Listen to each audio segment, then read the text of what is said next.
নমস্কাৰ মই সঞ্জয় এই মুহূৰ্তত আপোনালোকৰ বাবে এটা ব্ৰেকিং নিউজ লৈ আহিছোঁ ৰাখী বন্ধনৰ বাবে ঘৰলৈ যোৱাৰ পথতেই সংঘটিত হৈছে এক শোকাবহ ঘটনা আৰু দেশ কঁপাই যোৱা এক ঘটনা সংঘটিত হৈছে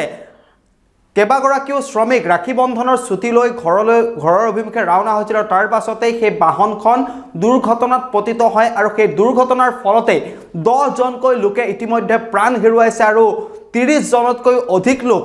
আঘাতপ্ৰাপ্ত হৈছে বুলি জানিব পৰা গৈছে আৰু এই সমগ্ৰ ঘটনাই জুকাৰি গৈছে সমগ্ৰ দেশ কাৰণ ৰাখী বন্ধন আহি আছে ৰাখী বন্ধনৰ বাবে ঘৰলৈ সকলোৱে যাব বিচাৰে আৰু ৰাখী বন্ধনৰ বাবে ছুটী লৈছিল শ্ৰমিকৰ এটা দলে আৰু সেই দলটো ঘৰৰ দিশে ৰাওনা হৈছিল কিন্তু ঘৰলৈ যোৱাৰ পথতে এক কৰুণ ঘটনা সংঘটিত হয় শ্ৰমিক যোৱা বাহনখনৰ সৈতে আৰু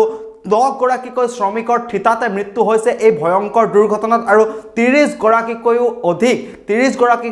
অধিক শ্ৰমিক এতিয়াও আঘাতপ্ৰাপ্ত হৈ আছে চিকিৎসাধীন হৈ আছে বুলি জানিব পৰা গৈছে সবিস্তাৰে এই মুহূৰ্তত লৈ আহিছোঁ আপোনালোকৰ বাবে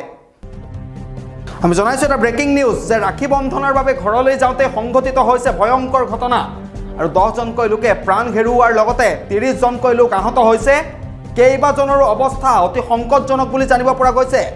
বাছ আৰু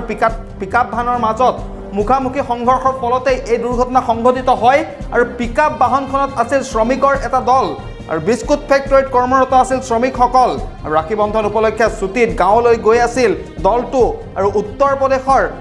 বুলন্দ চহৰত সংঘটিত হৈছে এই ভয়ংকৰ পথ দুৰ্ঘটনা আৰু এই দুৰ্ঘটনা এতিয়া সমগ্ৰ দেশ জুকাৰি গৈছে কাৰণ ৰাখী বন্ধন আহি আছে ৰাখী বন্ধনৰ বাবে শ্ৰমিকৰ এটা দল এখন পিকআপ ভানত ঘৰৰ অভিমুখে ৰাওনা হৈছিল নিজৰ গাঁৱলৈ গৈছিল কাৰণ তেওঁলোকে বিস্কুট ফেক্টৰীত কৰ্মৰত হৈ আছিল আৰু বহু দিনৰ পাছত ছুটী বিচাৰিছিল ছুটী লৈ তেওঁলোক গাঁৱলৈ গৈছিল আৰু তাৰ পাছতে গাঁৱলৈ যোৱাৰ পথতেই এখন বাছ আৰু পিকআপ ভানৰ মাজত এই মুখামুখি সংঘৰ্ষ হয় আৰু তাতিয়াই 10